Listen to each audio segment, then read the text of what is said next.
An essential thing to know when running ads is the algorithm. The main reason being is that you will understand how it works, and then you can leverage that knowledge to run more profitable ad campaigns, right? So the algorithm basically has two jobs. One is to make sure that people who consume the content get pleased, and the other one is to distribute the right ads to the right people. So the first one is focused on pleasing the users, and the second one is focused on pleasing the marketers, right? And so the marketers want their ads shown to the desired audience, and the users want little to no interruption, and certainly not ads that bother them. So its job is basically to balance it. And if we want to put it in one sentence, is how to get money from marketers while getting the users pleased, right? So taking the example of Facebook here, Facebook has a 1 ad per 4 posts ratio, approximately, right? What this means is that Facebook will show 4 posts to your feed before it shows an ad, right?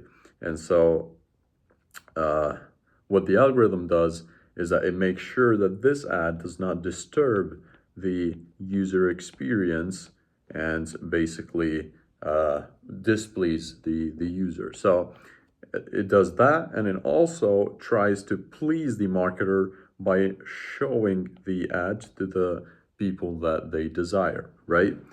And so if the ad is bad, right, if it gets people angry, right, if it gets people displeased, right, it will have no engagement.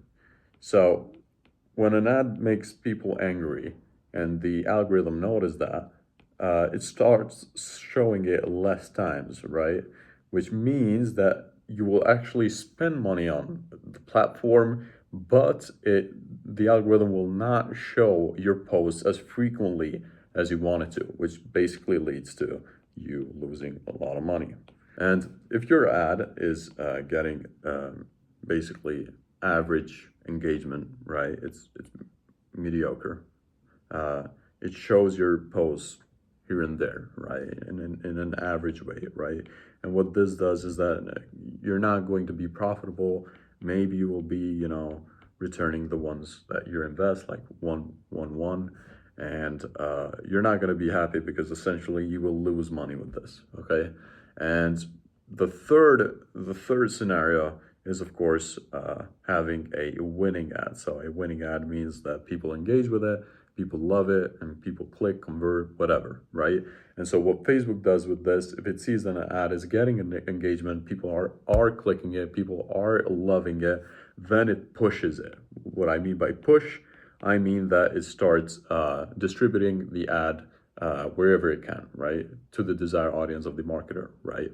And this basically means a lot more money. This is the definition of a winning ad, is that the algorithm understands that it works, it is shown out to multiple audiences, and basically you're just printing money.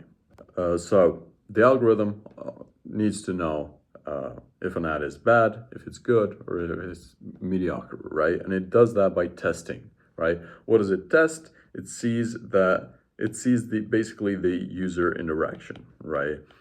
And if it notices that users are interacting with an ad very well, they're clicking, they're converting, just like I said last time, then it knows that it's a good ad and it shows more. If it gets no engagement, if it gets no conversions, if it gets no views, then we know that it's a bad ad. The algorithm knows that it's a bad ad, and of course shows it less times, probably even none, and you continue losing money. And the same, of course, with mediocre. All right. And some of your ads will be bad. Most of your ads will be mediocre, and very little of your ads will be great, right? What this means is that you're going to have a lot of these and very little of winning ones. And so essentially this means that we need to give the algorithm more ads to test so that the probability of finding a winning ad increases. And so an example of a bad ad is a bad campaign essentially is that you only test little amounts of ads, right? So here we're testing basically 2 ads, and what we have here is that we have a high percentage that these 2 ads are probably going to be either mediocre or just bad ads.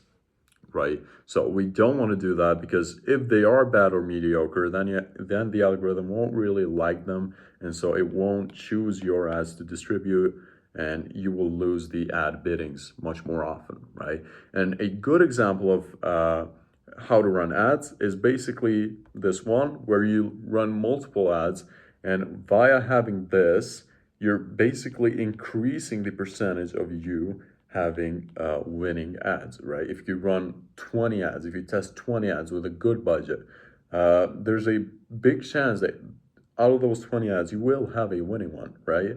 And so if the algorithm actually finds a winning ad that the users of the platform are actually liking, then you've got a winner. A winner basically means like a money printing machine, right? And so what do you do? What do you do with this? Is that you take these two winning ones, you separate it from the ones that are losing, so the losers, and basically you kill the loser ads, and you keep the winning ads, and of course you increase the budget on these. But simultaneously, also you want to test variations of these ads, and of course new complete ad concepts. And so basically that is how you can leverage the algorithm. So you need to run much more ads than you usually are, right? You just have to calculate that most of your ads are gonna be losers, right? And when you sit down and start making ads, just don't get attached to them, because I've personally created ads and I thought they're gonna explode, right? But they didn't, right? They were bad ads, right? You don't decide what ad is good, the algorithm and the users do, right? So I hope this helped, and I will continue making videos. There's a lot to talk about here, but I hope this helped. Thank you.